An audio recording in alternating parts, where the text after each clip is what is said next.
Hi everyone. Today we are going to discuss the topic on determination of residential status of an individual.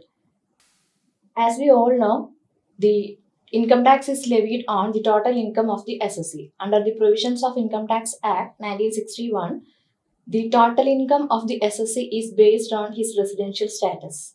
So it is important to determine the residential status of an assessee since the taxability of income of each person is depends upon his residential status during that financial year. Then next, what is residential status? Residential status is a term which is coined under Income Tax Act and has nothing to do with the nationality of a person.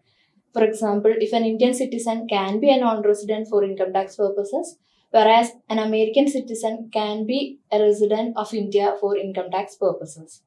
The residential status of a person is depends upon his territorial connections with the country, that is, for how many days he has physically stayed in India.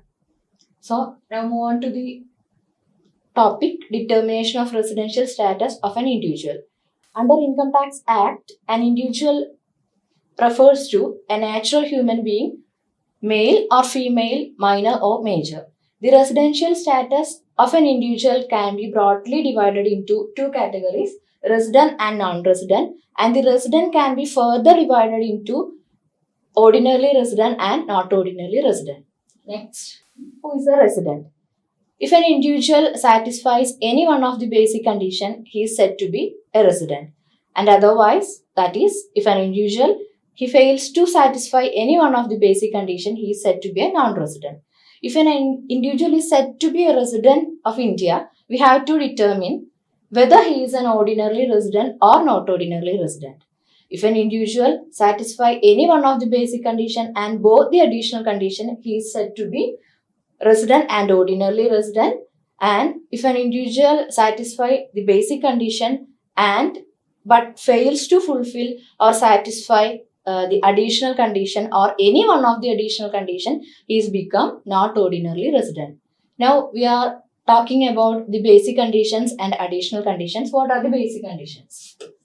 First basic condition is that he is in India for a period of 182 days or more during the relevant previous year, or he is in India for a period of 60 days or more during the relevant previous year and 365 days or more during 4 previous years preceding the relevant previous year. But for certain individuals, the period of 60 days mentioned here will be extended to 182 days. For example, an Indian citizen who is leaving India for the purpose of employment, or a person of Indian origin who is staying outside India but comes on India to visit. In short, if an assessee satisfies any one of the basic conditions, he is called a resident individual. But for determining whether he is an ordinary resident or not ordinary resident, we have to check the additional conditions. Then what are the additional conditions? There are two types of additional conditions. First one, he has been resident in India at least 2 out of 10 previous years preceding the relevant previous year, and he has been in India for a period of 730 days or more during 7 previous years preceding the relevant previous year. These are the two additional conditions to be fulfilled.